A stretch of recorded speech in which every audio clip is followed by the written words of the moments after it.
Just to kind of compare and contrast with our educational criteria, we've got the medical ASD diagnosis here. I'll go through briefly, and then Jennifer will talk a little bit more about evaluation specifics. And it's a lot of the same stuff that's in the educational criteria, but as I said earlier, it's structured a little bit differently. So to meet the medical ASD diagnosis, student has to meet parts A through E that I'll go through. And the first one is persistent deficits in social communication and social interaction across multiple contexts as manifested by the following currently or by history. And a lot of the same stuff we talked about educationally, deficit in social emotional reciprocity, deficits in non-verbal communication behaviors used in social interaction, and deficits in developing, maintaining, and understanding relationships. So a lot of the same things that we talked about educationally, but it's just worded a little bit differently, structured a bit differently. But that's part A. And then for part B, this looks familiar too, restricted, repetitive patterns of behavior, interests, or activities. And you have to have two of the following currently or by history. And again, stereotypes, repetitive motor movements, insistence on sameness and flexible adherence to routines or ritualized patterns of verbal or nonverbal behavior, restricted fixated interests that are abnormal in intensity or focus, again, that limited range of interests, and hyper or hypoactivity to sensory input or unusual interest in sensory aspects of the environment. And when they look at severity in the diagnosis, they're looking at A and B, the social communication impairments and the restricted repetitive patterns of behavior. So they focus more on those first two areas than the last three areas that we're going to talk about in the last medical slide. Area C,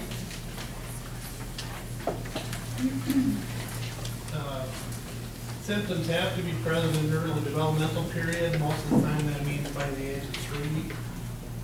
They may not fully become apparent until social demands exceed their limited capacity. That means they may do pretty well for a few years, but once they get to preschool or school age, then the social demands increase, and you may see more of the behaviors and characteristics coming out. PE symptoms cause clinically significant impairments in social, occupational, or other important areas of functioning. And E, the disturbances are not better explained by intellectual disability or global developmental delay. So there is some overlap with some of the things you'll see with some kids that are lower functioning, but that's not the reason for the other social and behavioral deficits. I mentioned this last part before. The current ASD diagnostic criteria encompasses all of the former diagnoses of autistic disorder, Asperger's disorder, or pervasive developmental disorder not otherwise specified. So, and they've kind of consolidated it and made it a little more uniform to look more at severity rather than calling them all different things. So, kind of see it lines up a lot with our educational criteria, a lot more than it used to. The structure a little bit differently. And a lot of what you'll see in a medical diagnosis, sometimes it's based also on school reporting, but a lot of times it's based mostly on an evaluation or what the parent is reporting. So you may see different things in school, and that kind of plays into that part where the student may have a medical diagnosis, but not necessarily meet educational criteria. Next part looks at evaluation.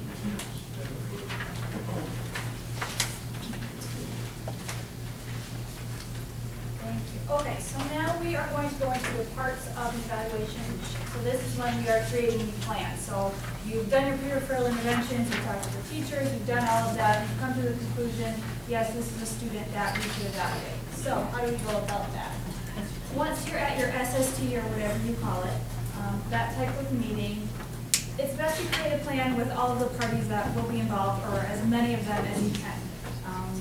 Trying to come up with a plan and saying, okay, everyone just put in your parts, or have the case manager throw it together and let us know when it's done, or have the school psych do it, because we don't have all of the information that we need. So you're bringing your folder with all of your data from interventions. And so basically, you've got all this information to look at, and each party that may have a part in the evaluation can decide what they want to do, and we can talk about it as a team. So starting with the first part, we did hand out this form right here. And so this is a guide for all the different parts of the evaluation and who would be responsible for those parts. So if there's any questions about that, we've got it listed here. It also lists some different tools to consider, and then each different specialist, whether it's school psych, OT, all those people they know their tools, but just a general guide in terms of what would be encompassing our evaluation plan. So the first part being having a developmental history. And so again, that's going to be, we do have an example here I can show you too, the developmental history form that we started using at the end of last year, but we'll be using from here on out. And again, it's kind of another form instead of your parent interview and that type of thing. And so when you're talking with parents, try and make sure that you're getting all of that early development information down. And so again, you've got the basic information, but then it starts to get a little bit more specific into the health, developmental milestones, and that type of thing. And so that's what's really going to help in terms of figuring out communication aspects and all that type of information when we're creating our plan. Have any of you used this form yet?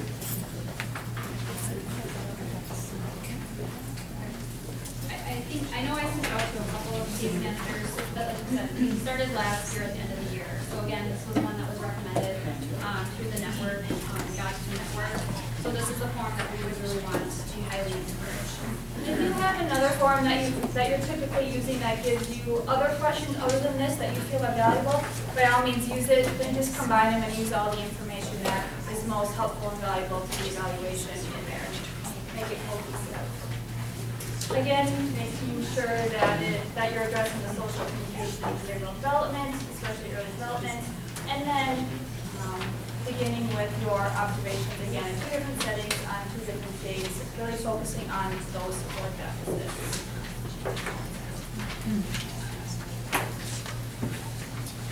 So then we're moving down, once you have those main pieces, you're moving into those parts where you need at least 2 of each column, which again, you're going to have most if not all of them in many of your evaluations.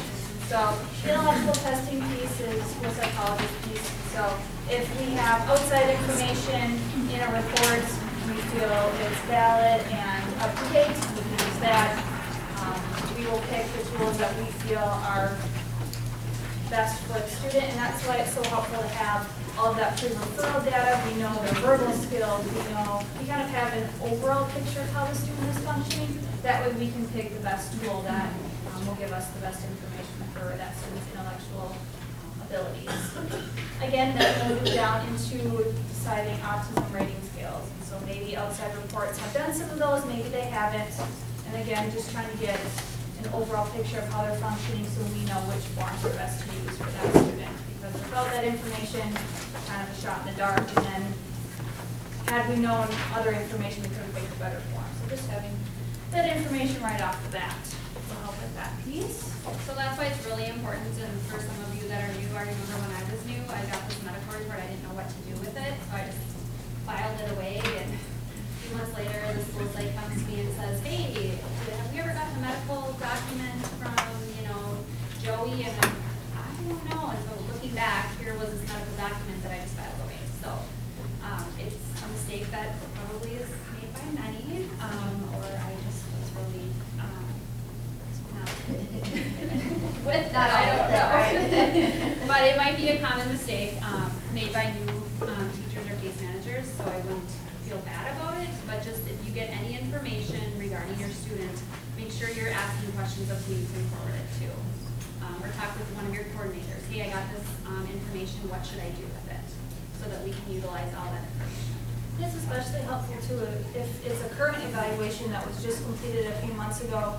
If they've given all of these different assessments and they saw the results as valid and reliable and that type of thing, we don't have to give them again.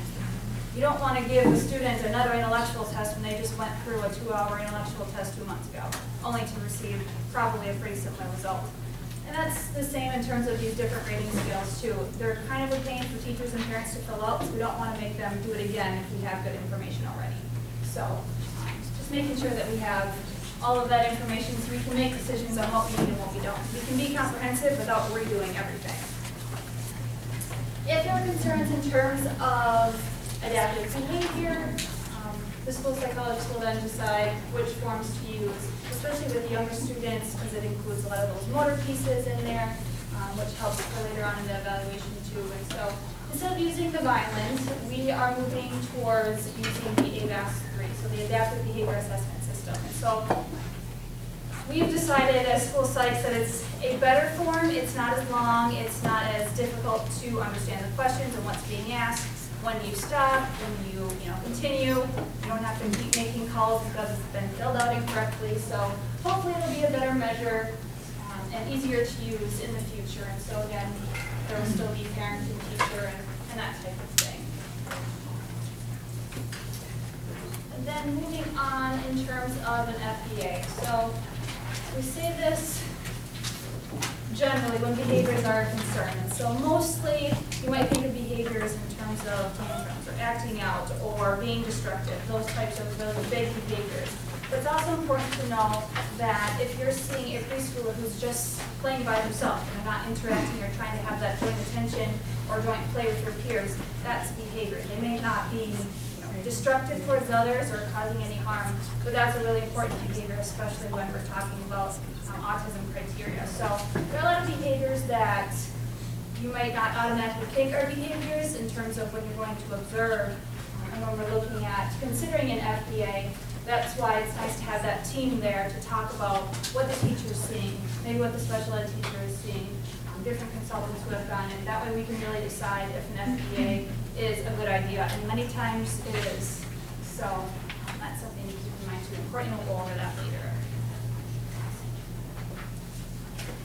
Other pieces in terms of communication. So this is a really important part in terms of criteria, and this is where you will get your speech language pathologists involved. And they, again, will figure out the best assessments for them to give, and again, that's why it's important to have all of that information in the beginning so they can make the best choices in terms of pragmatic scales and that kind of thing to figure out where the student is at. The structured interview with parents is a good part of that developmental history and just getting all that information. And again, if you have your own interview form that you like questions off of, feel free to integrate that information as well. And kind of jumping back to the speech and language, how many speech and language people out here have you been called in at the last minute? Like, oh, we never put you on the eval form. So when we're looking at criteria for autism, the speech and language person in your building really needs to be involved. So, and they can obviously make that determination if they really don't, but more often than not, I would say 99.9% of the time, the speech and language person needs to be involved in the communication oversight.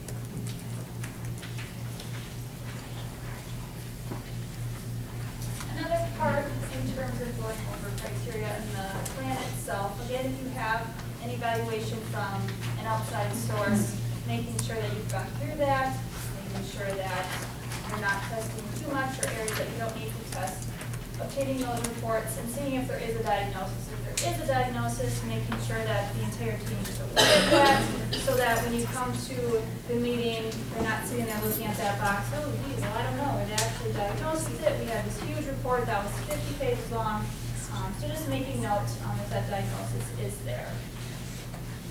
If there are sensory concerns, that is when we would like to get to our occupational therapists involved. And so, again, they have their own tools to use, but there are so many things that can go into different sensory profiles, and just getting them involved right away, or maybe even before you put them on the plan, having them come in and take a look or chat with the teacher if they have some concerns in terms of sensory, and they can make the determination if they feel they should be involved.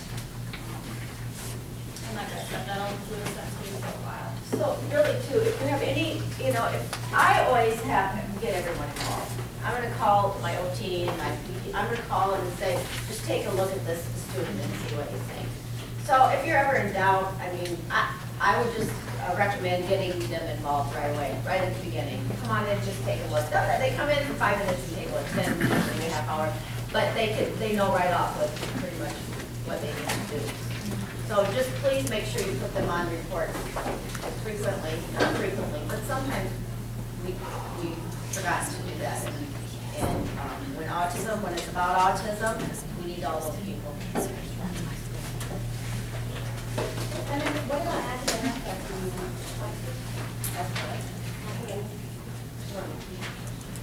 Yeah, so she's wondering in terms of academic testing if that is a requirement. It's not a requirement in terms of criteria, however, a lot of times you're not just looking at ASD criteria, you're looking at a bunch of other ones where it is required. Kind of depends if you think that information is relevant to what you're looking for. If the student happens to qualify and you're going to be looking at different goals and objectives, is that information going to be helpful to you? And if it is, then by all means, just like more often than not, you will. Just It's because. going to be effective academically. Yeah. And you want to be able to rule out something else. So in the criteria where it says it's not, you've looked at all the other disability categories. Well, if you haven't looked at academics, and you think, maybe they're acting out and you think it's autism, but really it's because they don't understand what's happening academically. So it is often a good idea just to make sure you can rule some of those things out in terms of planning your goals and objectives, but not a requirement.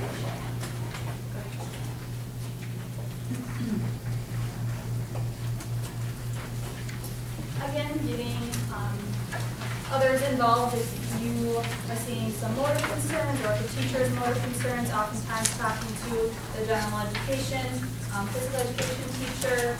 Sometimes you could have the DATE teacher come in and take a look if there are concerns. And again, if you are considering DATE, there are pre-referral interventions that have to go into that before you're looking at that criteria. So there's a lot that goes into it if you're looking at motor, but again, having all that information up front is most helpful, because if you do need to be doing those interventions, earlier the better, so that you don't realize it when you're trying to come up with this plan that you should have been doing that. So when you're looking at pre-referral interventions to begin with, thinking it could be autism, try and think if you should be doing motor interventions as well. The outside evaluations, and then this link right here for the initial evaluations requirement form is this form that you were given here to look at. This is helpful. You can try to decide who does what, who writes up what in their report.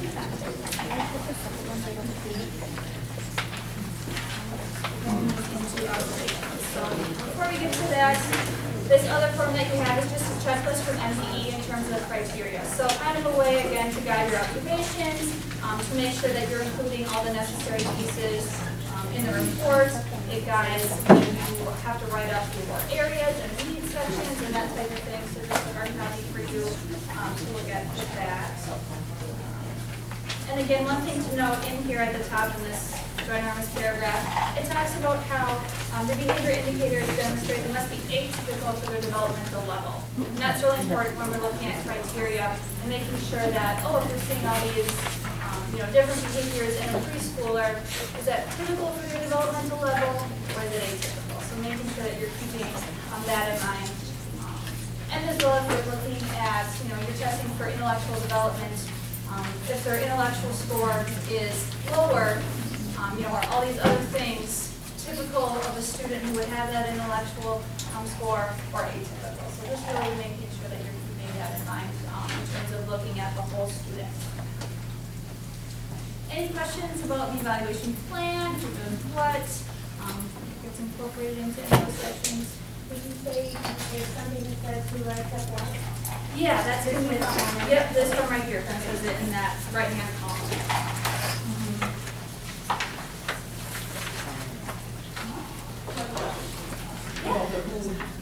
evaluators and things. In our district, I'm the only one that has ASD, so there's 4 case managers that have ASD students on our caseload. Or there's 11 of us that could possibly be assessing while we rotate. How much of it is my responsibility to be on there, to be at the meetings? Can I do one observation and then apologize? Can I pretend it's not on there, or? So say an autism consultant isn't at the meeting, so you're the only one with the license, correct? So then you would for sure have to be at the meeting. Yeah. Other than that, I mean, observations are great, especially coming from a person with a license, but I mean, you do need 2 observations in 2 different settings. And you do need a licensed autism teacher there. So, So an autistic person cannot be dismissed from an IEP meeting or an EI meeting. We have to be there in order to have the the meeting. autism person should be there for the meeting. And if you can't do it, you know, call one of us. You know, I filled in for Rebecca, she's filled in for me, so you do have to have someone. Or one of your other schools, if they have a licensed person, they can come over to be present at the meeting. does that answer your question? Yes.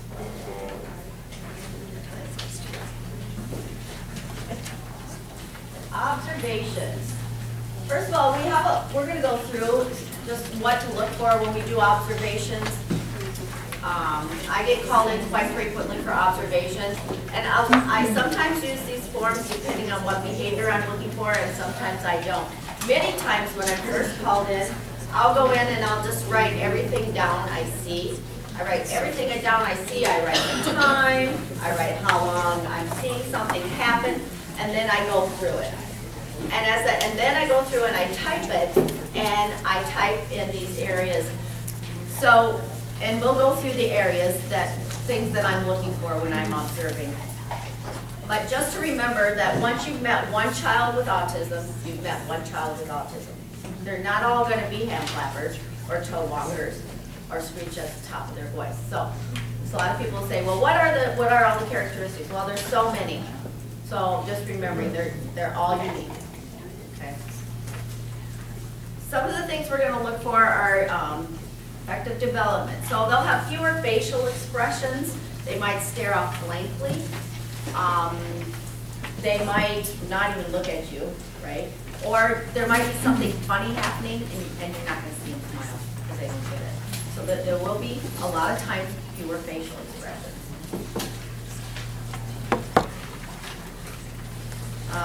Again, the social smiling. I might get one that laughs continuously about something with somebody.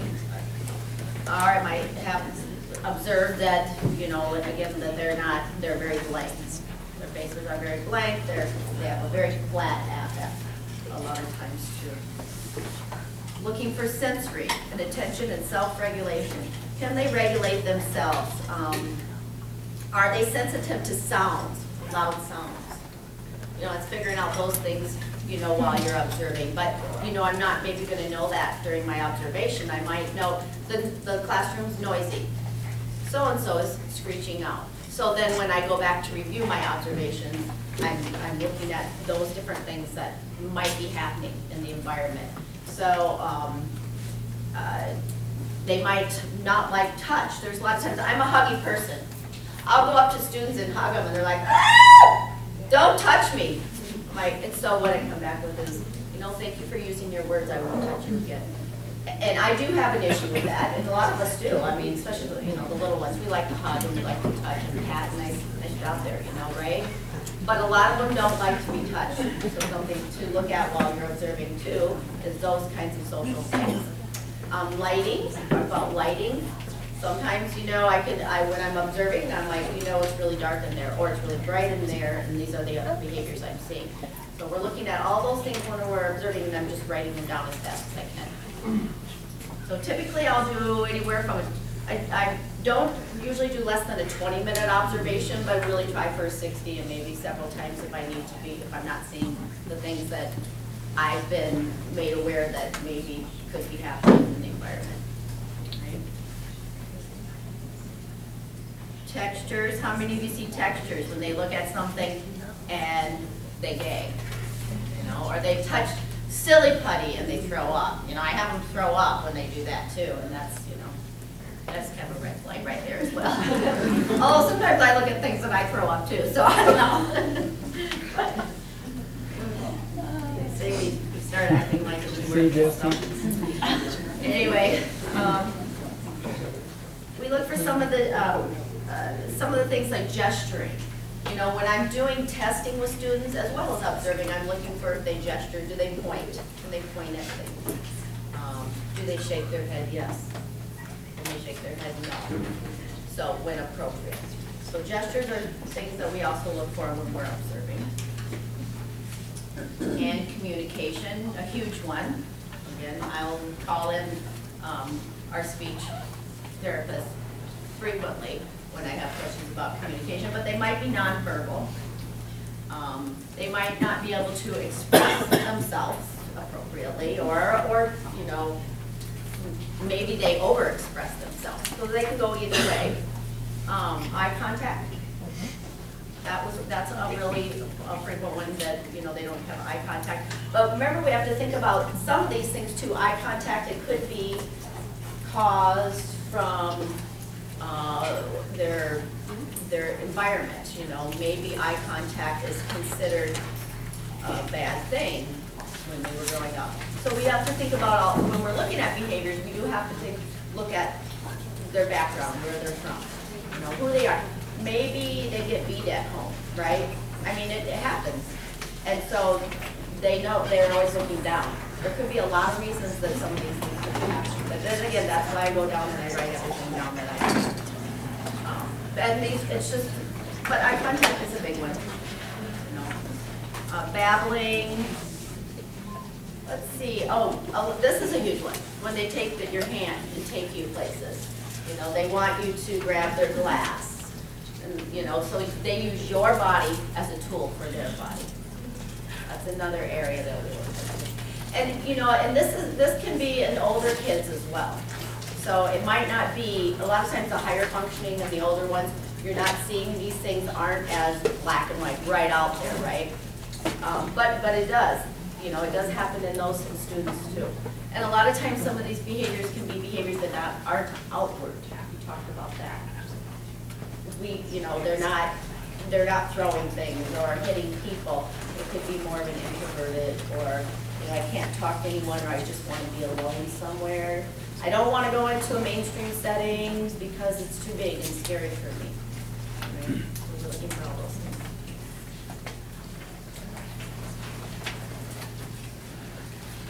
Play is a big one. I mean, this is kind of a big one for our little ones, but you know, it can be social for our bigger students too. So they pretend play, you know, imitation. Those are some of our first, you know, those are some of our first developmental things that we learned when we were little. And some of our students with autism cannot imitate, and they don't know how to play. And we have to teach them how to play. But again, observing their play skills, or how they are with their peers, how they relate to their peers.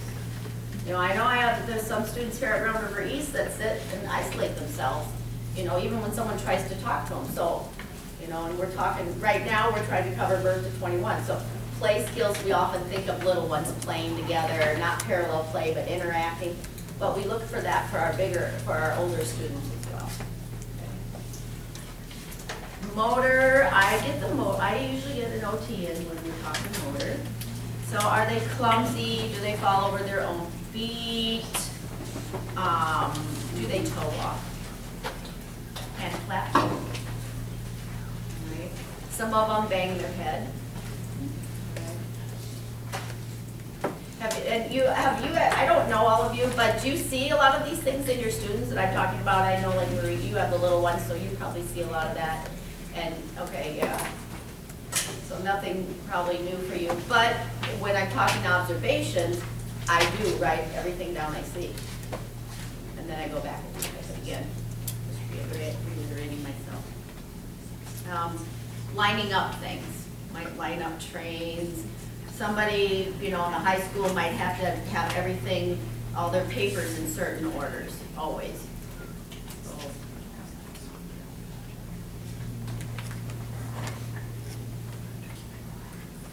Okay, before we look at forms, and Again, what I do, again, I'm just gonna say, I write down everything I see, I do not less than 20 minutes.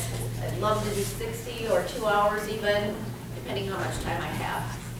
So that's what I'm doing, and then I'm picking out the behaviors, the target behaviors in my observation form. I'm looking at communication, I'm looking at social skills, and I'm looking at stereotypical types of behavior.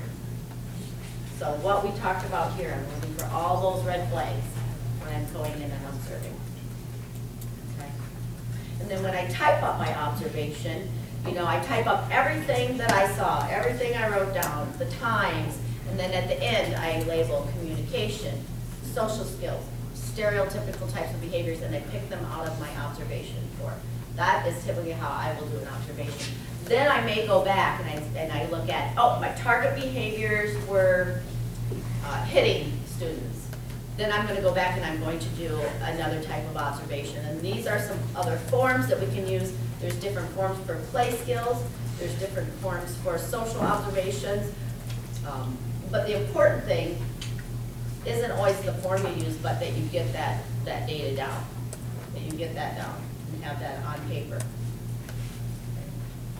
Any questions about observations, or at least what I went through right now? Yeah?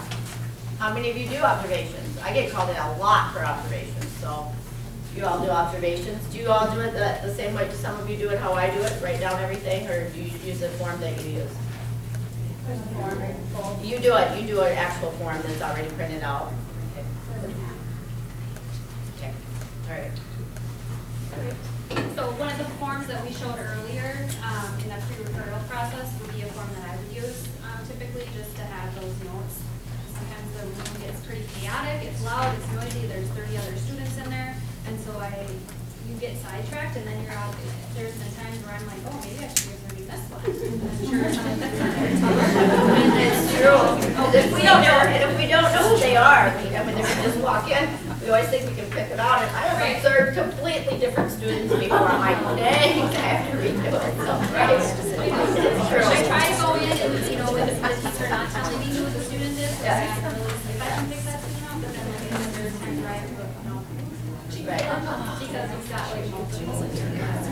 And when you do an observation, it's really good to not have the student know who you are. So you can stand back and do one that, you know, that the student's not coming up to you and talking to you. And I have observed students, and this is a kind of funny story. I was at, I think, Cambridge Intermediate School. Anyway, I was observing a student, and I'm standing back. I don't really know the student, but they pointed it out. And that student, you know, he's just very, you know, he's high functioning, smart. He walks up to me and he looks at me and he goes, "Are you observing me right now?" I'm like, "Not really." I mean, because I don't want him to know, so I kind of have to go, "Not really, I'm just looking at your classroom." He goes, "Well, it sure looks like you're observing me." He really, but so they do notice, and it does happen, but we try not to have that happen. So, pretty funny, but yeah. All right, anyway.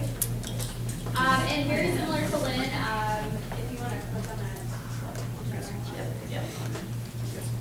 Okay, so again here, this is what I would just make a copy of.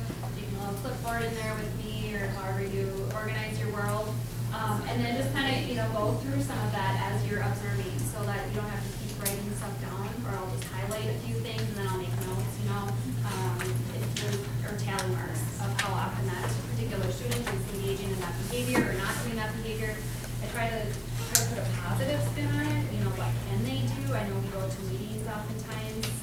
One year, one of my professional goals is just to be a lot more positive in meetings, because you kind of get stuck in, you know, they want to know what he can't do or what she can't do, so you want to really kind of highlight and emphasize what the student can do from there. So anyways, I will take that. Again, this follows the 3 core areas that we get to at the end of the report that you have to make that summary for, which is always just kind of regurgitating everything that you saw. Again, this gives you kind of some nice phrases to use, and then you can personalize that or make it more student specific as you are developing your summaries at the end of your report. So again, yep, I'll just go in, I'll highlight, I'll tally if they're doing it, if they're not doing it. That's kind of my first observation in the classroom. Generally, if it's an initial evaluation, There have been times where I've been able to actually follow the student for the duration of the day. If we're really, on the fence of, is the student going to qualify ASD or EBD or OHD or what would be the most appropriate, quote-unquote, label for the student. There have been times where I've been able to observe a student for the whole entire day to see all the transitions. And then you can really note what that student can do and what they can't do and where they need support. Question? More of a comment. I just kind of want to reiterate as a parent or caregiver, I have a stepson with special needs, and it's extremely important to put a positive side on it. Even though I have a pretty big background, I still go in there nervous. Right. Yep, and I was just actually at a meeting a couple of weeks back, and this particular parent that we were working with is, very supportive of the school setting, understands that her child has very significant challenges, is on board with what the school is, recommending, providing her, and she is definitely past that denial stage when we look at the different stages of parenting a child with disability. And the team really put a very positive spin for this particular parent and really highlighted the positive things for her student, and she's still working on it. And so it's just really important that had we have just gone in there and just, laid it out A, B, C, and D, this is what the child isn't doing, this is what, causing, all these problems or behaviors, you're right, it's just really important that we make a note. And So sometimes it's just how you word it, Blank is able to verbally communicate 20% of his observation period. There's a lot of shame. Yeah, and so just trying to word it more positively, and I think that we do that in our observation for our summaries, what they are able to do. Because everybody gets the idea 20% isn't a huge percent, but they are able to do that. so this would be one form that I would have on my clipboard. The next form, if I'm going in to see, use a social play, has anybody used the social play observation form before? So this might be new to some of you. This is a form that I will oftentimes use, and basically it's based on a 20-minute interval or 20-minute time frame. So you want to maybe catch them at lunchtime, during recess. By-ed time is another time when the student might be engaging in some social activities. Sometimes music or art if you know that the activity is going to be working with another student. So it's not specific to recess, but oftentimes it's during recess that I am using this form or by-ed. So basically you go in, you're looking 30-second intervals, so I set my little timer, or if there's a clock, I can look at the clock. I'm noting what the student is doing every time the timer beeps at 30 seconds, and then I will make a tally mark if it's isolation, meaning the student is like walking the perimeter of the schoolyard. Solitary, is the student, more than 5 or 10 feet away from another student engaging in an activity by himself or herself. Parallel, is the student just sitting there playing next to a student. He or she could be playing the same thing or a different activity. And then playing with others, is that student actually engaging in playing with others in a typical fashion. And then the other would be if they're transitioning, say, from the cafeteria to the playground, or if they're transitioning from lining up to go inside. It's another great time to see and observe your students, especially when we're making recommendations for some of those accommodations that you might see as a need if you know the student's going to qualify. So again, you're looking at everything when you're observing a student. Keeping in mind what would be an accommodation for this kid lining up. Is the kid, line up at the end of the line? Is the child in the front of the line? So again, you're making all of these assessments in your own mind of what would be the best support for this student, not only during the observation, but post-observation and as that student qualifies. This is how you get your percents, but you're also comparing them to their peer. So you're going to observe that student for 30 seconds, and then you're going to watch a peer for 30 seconds. Usually same age and same gender. So you're going to compare, and you're going to get a different peer each time, and that's how you get your percents of, whatever, Johnny did it, Johnny was on task 20% of the time compared to his peer on task 10% of the time. That's how you get your percentage watching. 30 seconds Johnny, 30 seconds here. So this is a great form to use. Definitely use this one. And this will be on that link at the end of your PowerPoint there. So have you used this form already? I know I've given them out before. A little bit of stuff, but yeah, I mean, it was really good to find out. And sometimes, you know, it's really great to do because you go, well, actually, his peers were more off task than him, or, you know, and you're just like, wow, who would have seen that had you not collected that data? Yeah, right. And there's been a couple times where I like to be kind of close to the child, if at all possible, because they might look like they're playing quite cooperatively, but really they're just really bossy, and that would be another characteristic of some of our students. So kind of hearing what they're saying, how they're navigating that social interaction with their peers. So after I would complete this in that 20-minute interval, I'm taking notes too as to what what that child is doing, so that you can just kind of make a quick narrative at the end from the time it started to the time your observation ended during that 20-minute interval. That's the social play observation. So that would just be one of the observations that I would do in addition to in the classroom. Do you want to do the play based challenge? Yeah, The longer one. Yeah, I like that one. So again, the challenging one, it coincides with your 3 core areas. So again, it's really nice, streamlined form that you can just check a box, or you can tally, yep, student was doing this, nope, student was not doing this, so that you're not constantly sitting there writing, because then if you're writing, you're missing exactly what's going on in that observation. And I know with myself, I've tried to just really observe and then go back and write it down later, and that's, I guess I'm just going to contribute that to old age, but I can't really remember what Right. happened. Oh, So, come on, Rebecca. again, it's more of just a checkbox that you can note some of these behaviors. And again, this will help to drive whether or not you need to do that FBA as well. So you could actually use this form re-referral as well, if you're not sure whether or not you need an FBA. And this, you know, this is another form that you could hand out to the teacher too, and that she could check off things that she's seeing, if even in the pre-intervention, you know.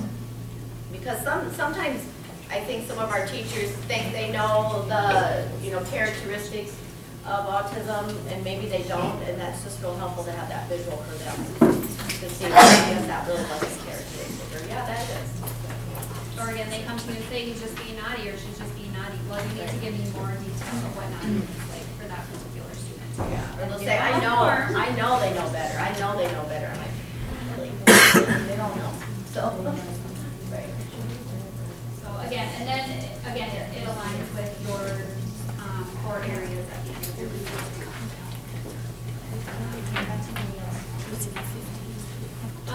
So basically, the general observation form is one that I use, the social play, and then the challenging behaviors. I found that those have been most beneficial when I'm doing observations and the information that I'm seeking. And then there's the play-based observation.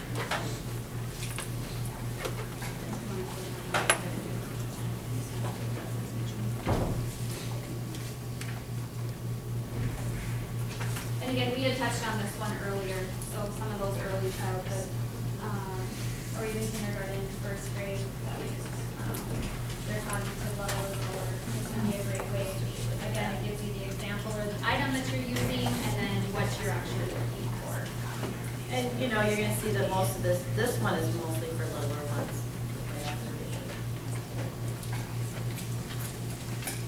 But I do like that one a lot.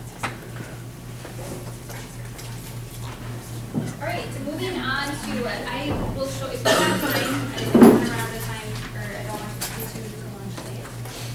But I do have some written up observations that I've used for early childhood, primary, middle school, and secondary. So I can definitely share those with you. I didn't make copies of them, but I can definitely share those with you if you want an example.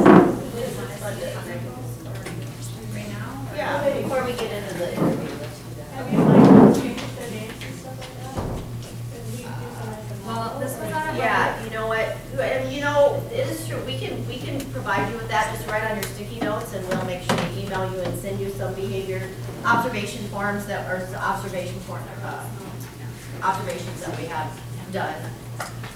What I want to warn of that, because we have done templates before and sent them out, but what has happened is a lot of times, you know, people use the templates and the words are like the same and it looks the same, so it's not specific to the student. So just make sure that you make it specific to your student if we give you those. This is kind of small, so hopefully it's all the names are deleted. I did this early this morning, so. So this is you writing down just pretty much everything you see. Yep, so this would just be, you know, it would just be the date of your observation, who the observer was, the setting. This happens to be an early childhood one. This was just the observation, pretty much in detail. But what I want to note is that after several observations of that student, it might have been in the same years, on separate occasions, I would put in the summary. So then I would summarize the social interactions, those 3 core areas, so that you as the case manager could then cut and paste or change a little bit or add to, whatever that might look like, but there's no sense in everybody doing the same thing. So this is, you know, you can use it if you want to, or you can just take and not use it. But I would definitely, there's no sense in doing it if we're not going to be using it. At the end, I would put the teacher report, so I always want to interview the teacher, or if it's middle school, I try to go around to several teachers and just get a quick gauge on how that student's doing, what their challenges are, what their positive things are, and make a note of that. The teacher report, and then the student report, which we'll get into the student interview. Oftentimes if this school, or if this child is like 3rd grade and above, I will interview the student as well on a separate occasion after I've observed the student with them, not knowing I was there. Then I would go in and I would interview the student with time permitting. But this really gives a lot of good information. There's been a couple occasions where we thought, oh yes, this child is definitely on the spectrum. You start to interview and you ask the questions and you're looking for a different response, and the student is, you know, got that intuition. It's just, you know, really not necessarily on the spectrum. So it kind of gives you a whole other spin on what you're looking for. So I would note that in there. Then sometimes what I would do, especially for the younger ones, what does that student's tantrums look like, for lack of better words? What does that look like for that student, so that when this report goes to somebody else or they move to another school, they can highlight and say this is what the student looks like when they're tantruming or having a meltdown. And then the preferences and learning style. This again would be similar to the accommodations. So how does this student look like they're functioning best in their classroom? And again, this would be something that you could possibly take a look at. Cut and paste is your accommodations section so that it's aligning with it's in the report. Now this is what we're providing and this is what's driving our IEP. And then a need, if I'm seeing a need. I try not to use like specific curriculum for the student, but sometimes you know, we might throw in the zones or the expected, unexpected. Drop a few names of some of the autism gurus out there. And then the recommendations, similar to what you might see in a medical report. And again, that could align with some of the accommodations that you might use in your IEP. So any questions regarding Observations aren't always this lengthy, but a good observation is that way. So these are just a few templates of some. And again, these are more for initials. Re-eval, we're probably not going to go into as much detail.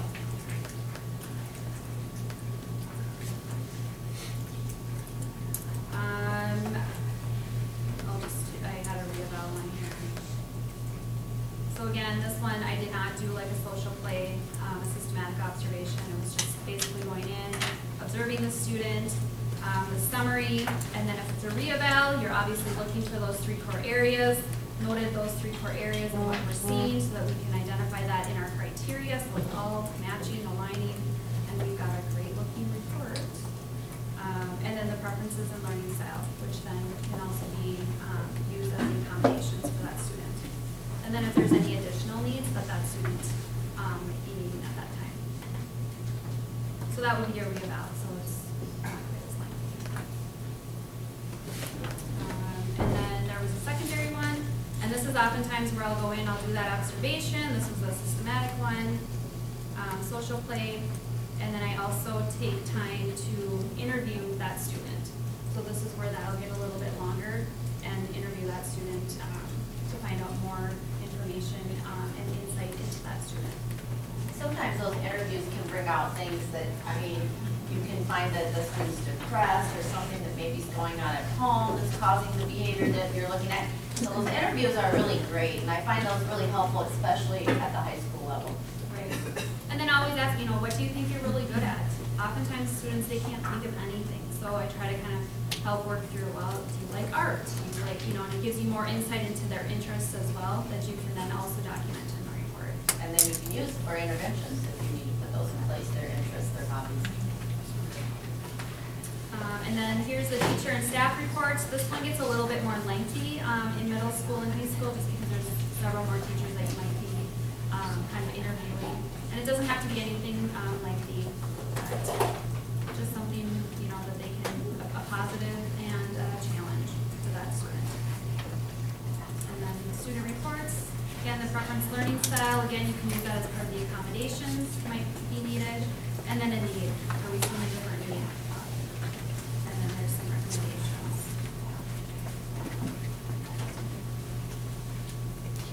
Any questions on observations?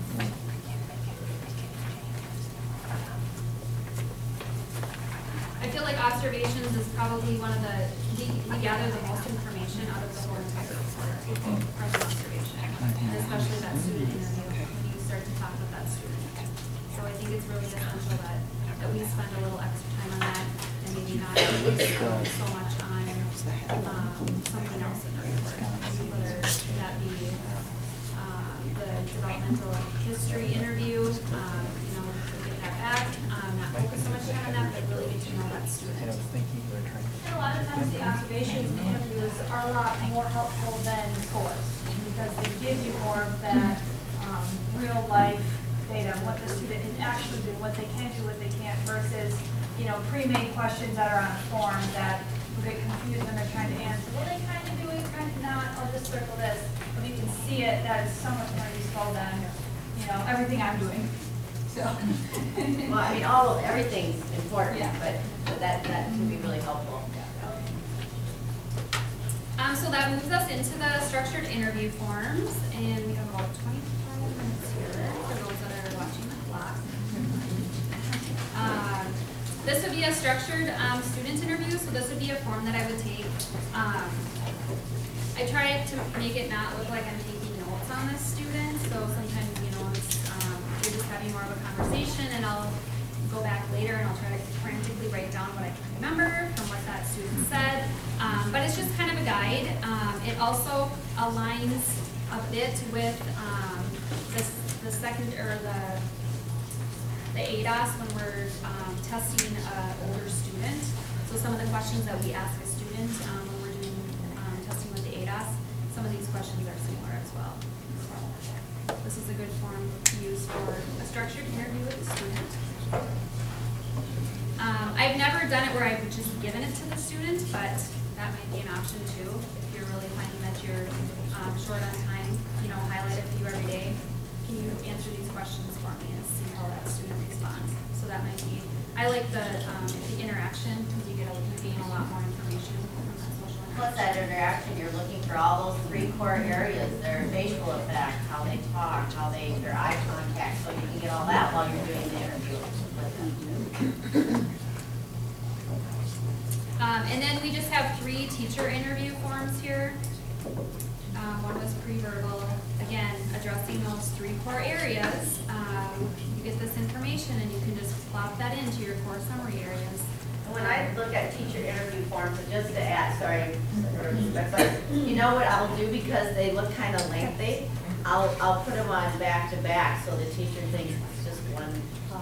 Even though they got it works. It's one of those strategies that works because sometimes they're like, I'm not going to fill out 3 papers. I'm like, that's all they do, really. So I do that. So elementary one, again, addressing those 3 core areas. You could also use this as a pre-referral form again. You know, what does the teacher see?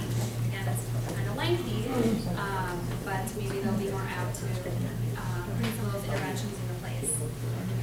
And a good rule of thumb is to get at least 2 different teachers if you can for those interviews, because you want that to be part of your observation as well as part of an FDA that probably is going to happen. Then is that a form that we could just send directly to teachers and they could fill out online too? You can, and you know what? Somebody told me they get a better response when they do it online. I'm such an old-fashioned person and I take them right, but they can lose them. So I would definitely send it online if you can, and you could send that online. Yep, you bet. I mean, and if you really want to do something, I mean, you could just shorten it a little bit. It would be a little bit of your own time, but if you wanted to just, you know, use the core Take a few of those questions out. and then just kind of shorten it. Because really, you're looking for target behaviors, that's the concern. You're looking for, on a form I use, it's not on here, probably because it's so old, but I use one that says how many times do you see that in a day, do you think? So I kind of get some estimates, are they seeing it once a day? Are they seeing it once a week, or are they seeing it 20 times a day? That gives me an idea about how involved that behavior might be. So but there's a couple things you can do, and you can add to that. So you don't have to just use that form. Like Rebecca said, you can take away or add. But good idea, to do it online. Lynn, does that have to be teacher interview? Does that have to be on the eval plan? Does the parent have to give permission for you to do the teacher interview in addition to observation? Say that again. I don't know. Do you need parent permission to do a teacher interview? Does it have to be listed on the You do eval not need plan? parent permission to do a teacher interview, absolutely It not. doesn't have to be on the eval plan, it's something you can. Doesn't have to be on the evaluation plan, but like, she'll add it on her observations.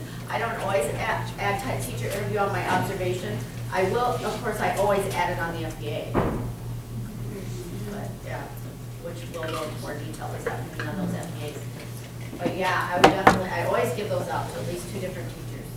And if there's a doubt about behaviors, like one teacher's seeing more of this, one's not seeing anything, I'm gonna add some teachers or some staff that know that student, that have a good rapport, that work with that student. Paraprofessional. I use that teacher interview for the paraprofessionals. They know the student probably better than any of us, because they're with them full time a lot of times. So, yep. So it comes under the umbrella of observation?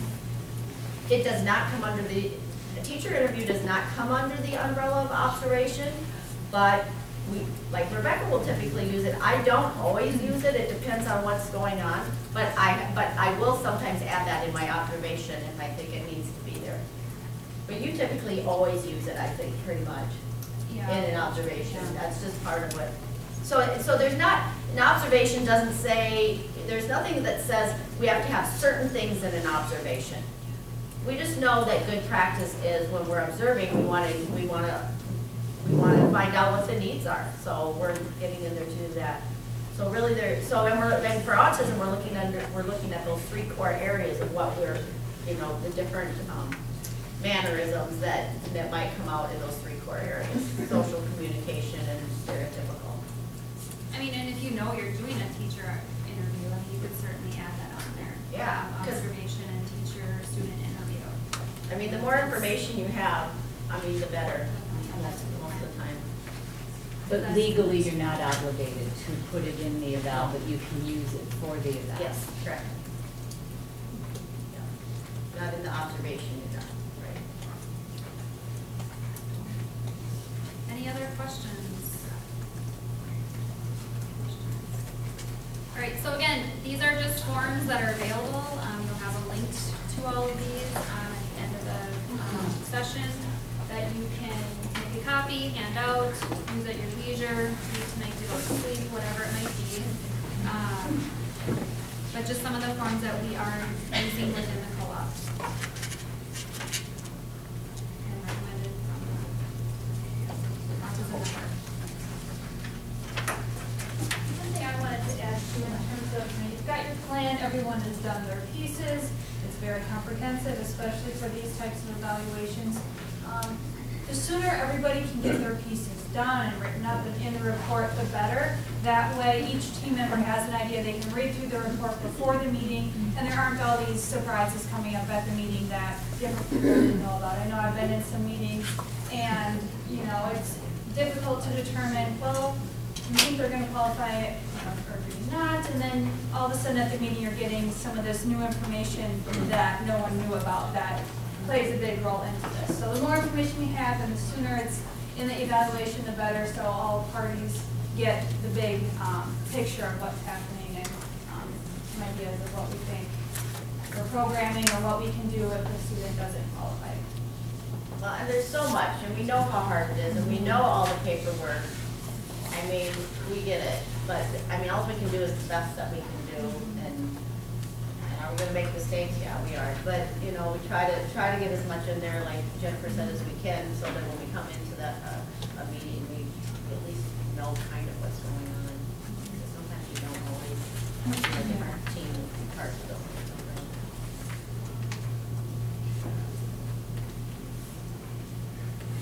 All right, so that was the observations, the structured interviews, and that brings us to this last area. Before we go into this last area, are there any other questions on those areas that we just covered? And a lot of information, there's a lot of paper, we looked at a lot of observations, going into different things, but any questions or concerns?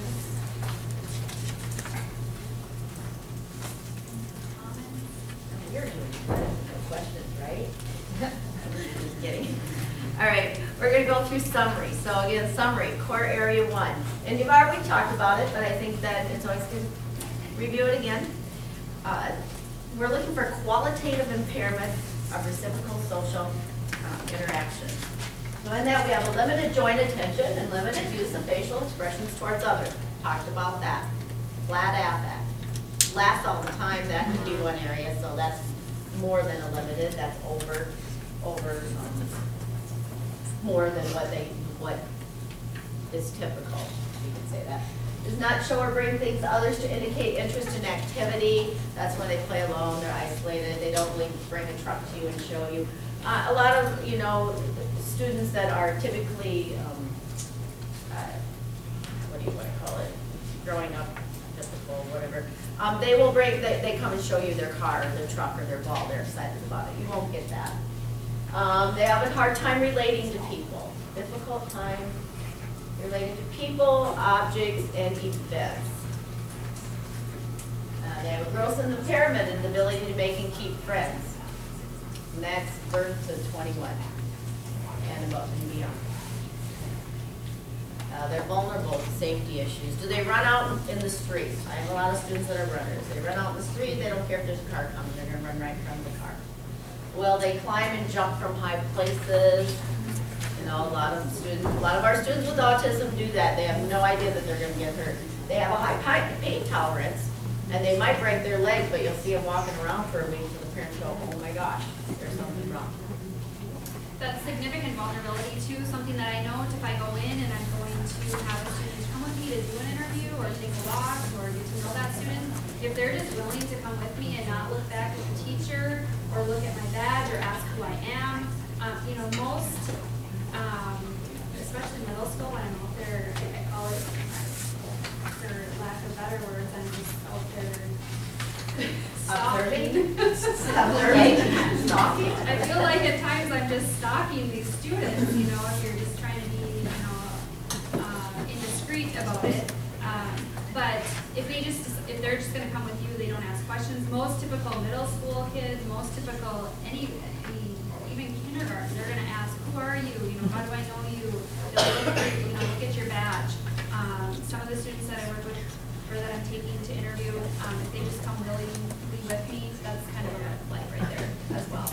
So again, that's significant vulnerability. That's another thing that you would know while you're observing or interviewing students. And sometimes you won't get that from the student, but you'll get it from the parent. Yeah, they would get in the car and somebody had a lollipop, or then they would just get in and go. So sometimes you'll get that from that parent interview. Okay, where are we at? Prefers isolated or solitary activities. We know that. We've talked about that. And misinterprets others' behaviors and social cues. You know, the teacher will be like, oh, they know that they're being that way, and they don't really, they're not understanding that they are being naughty or whatever you want. So they do, they demonstrate it. So that's core area 1. Core area 2. So core area 1, we're looking for 2 things. Core area 2 is a qualitative impairment of communication. Cute little diagram up there.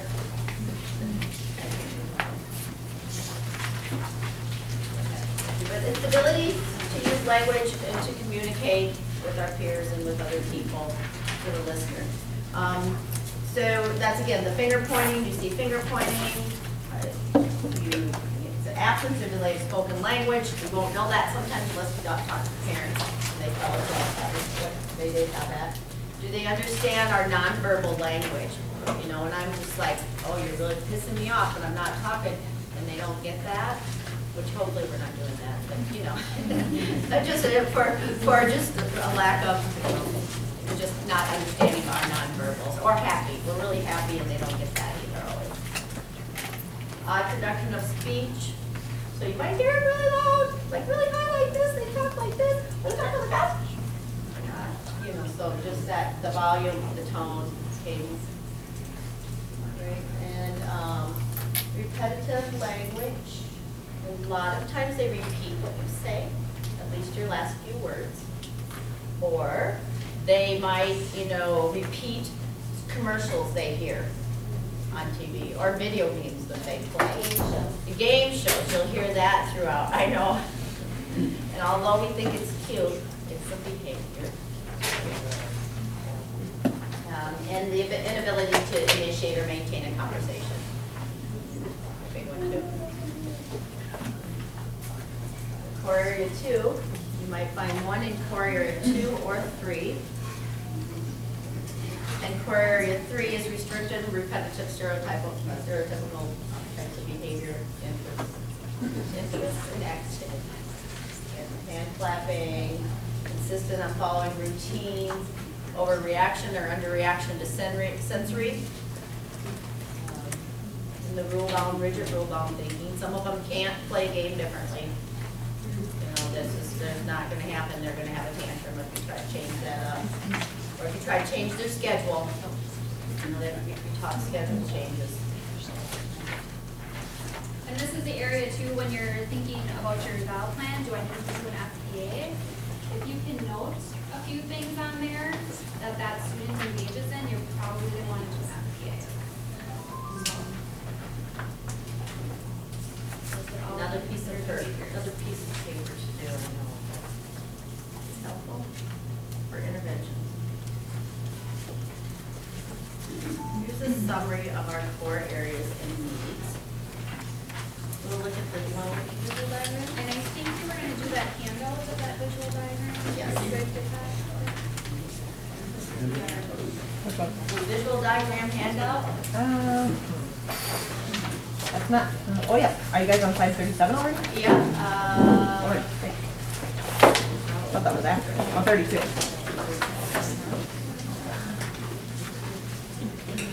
Behaviors that may be challenging.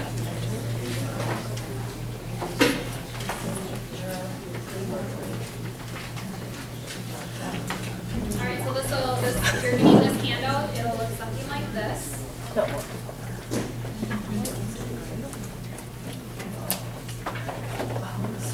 And again, this gives a little more detail at the bottom of the characteristics that you're looking for that you would add to your summary at the end of your evaluation when you're looking at the summary of the core 3 areas.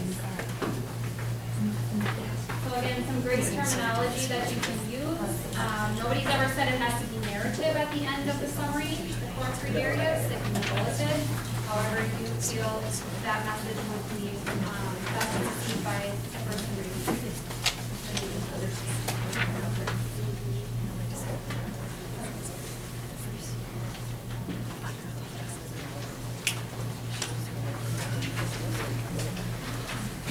I had a question in this part. You list where in the orders to see that? For example, based on observations, communication, that would be good, or do you just summarize what you know? You don't have to reference back to why you know. Summarize, you're talking about summarizing at the very end of the eval? No, I mean, right here under Corey, I want to, area 1, 2, 3. So would you say, like you was sorry, based on observations, student has trouble or demonstrates lack of quality or has a qualitative effect on communication with their peers, and when his peers talk to him, he ignores them. Do you just reference back where you got that information, or do you just put what you know? I think you can reference back, that will help them know in the final eval plan if you reference back to it. But there's not a set in stone that says you have to reference back to where you found it and not in this part of it.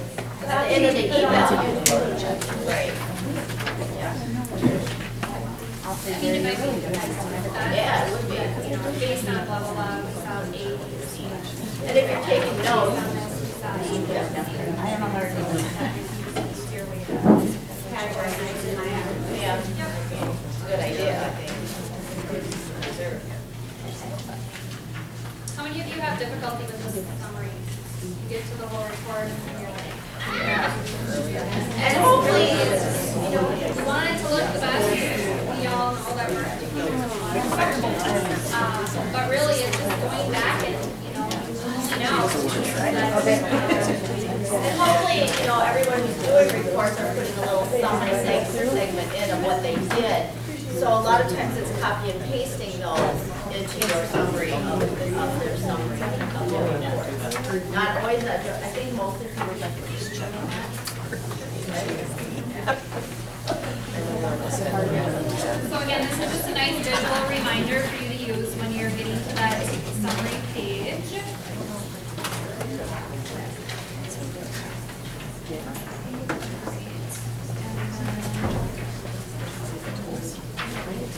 All right, and this is one of the last forms that we're going to show. I don't think we gave a handout, but it's the ASD classroom information. So this is nice because it has the present level and needs. And like I said, when I've done my observations, oftentimes I'll put in there like needs, or I'll put in there, you know, this student learns best by, you know, having multiple breaks or frequent breaks throughout the day. So the present level, you can just start noting that. And I don't know how many of you asked for a note taker at your meetings. I know that asked. At least one note taker. If there was somebody at the meeting, I would always ask for a note taker because you're trying to run the meeting, you're trying to, you know, give all those positives about that student, and so you can forget information, or don't have a chance to write it all down. So I'll oftentimes ask for a note taker for the meeting, and then they can start to jot down these present levels and needs, and then when you get to that last page, then you got it. So it's just another nice tool to help you stay organized during your meetings, and then go back afterwards. I love this form. So out of all the forms we're talking about, it's not an nominating form, but this is great for during the evaluation. You know, having a week over the same as all of you.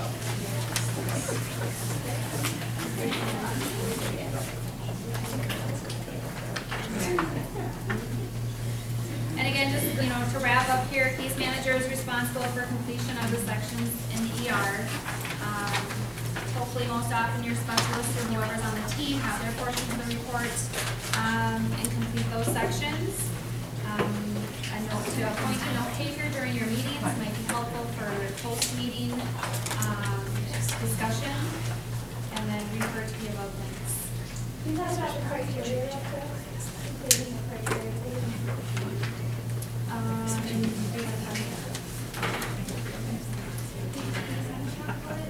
No, I mean at the very end, determination, not criteria, determination. So you determined it, go through, put your check mark. I'm always curious at what to put underneath. So go off of your needs, so your 3 core areas. So that's what you put underneath, is their needs. So, I thought needs. So you go off of those, so you go off of your needs. So you're talking about criteria. So right where we check those lists, 2 in core area 1 and 1 and 2. So it's kind of just restating. You're restating what you checked, basically. That's their need area. Needs to learn, place to, needs to, yeah.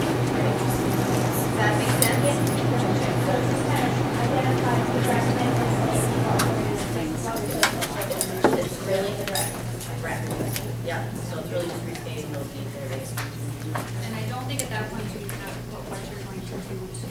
Not your just the need. This is Based on what they- observations, school reports, teacher reports, student Yeah. That was my question. Not in that area. Not in that area, no. Is it pretty much like the needs on the bottom of your present level on the IEP? So she said, is it pretty much like the needs on the bottom, present level of your IEP? Yes, it is. Did everybody understand that? The last piece here, and then we'll break for lunch. I know you just been waiting. Quality indicators of ASD programming self-evaluation. This is something that I would. Yeah, this is taking out yourself. So This is this another is something thing you that. want to do every year with an evaluation plan, right? But it's good. This is something that I might take in, if somebody, calls me or emails me and says, hey, can you come in and look at so-and-so, can you look at the environment? I would take this in, not use it as a self-evaluation, but use it more as an environmental evaluation for that classroom, and then just kind of note some of these things. So this, again, you can kind of just do a cross-reference, am I doing this in my classroom, do I need to do this? This is stuff that Lynn and I would ask you when we come in. Are you doing data collection? Do you have visual schedules? Are you using, any other visuals for spend, reinforcement, in the lines of reinforcement of desired behaviors, schedules, is there an emergency plan? So this is all stuff that we would come in as specialists and ask. You wouldn't always do this, especially if you're having experience thinking, oh, things aren't working, I don't, then maybe pull that little tool out and go, oh yeah, I'm doing that. Or, oh yeah, I'm doing all that, all it's still not working. And we know You know that happens, right? Yeah. I can't see, my eyes are bad, but is there anything on there that would be helpful for training paras or for them to use this stuff as well? Or is it what the teacher would say? Yeah. You absolutely could turn this into a para, kind of a self-evaluation for parents as well. This might be a better one, the classroom checklist, where they can maybe just go through, kind of scan it, am I doing this? Yes, am I doing this? No. Because you're right, the parents need that. I mean, like, say they're with the student more than we are, so for them to do a self-eval, great.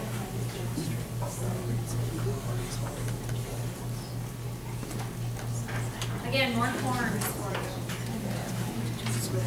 Pretty streamlined, and legible. Any questions on the morning portion of ASD evaluation?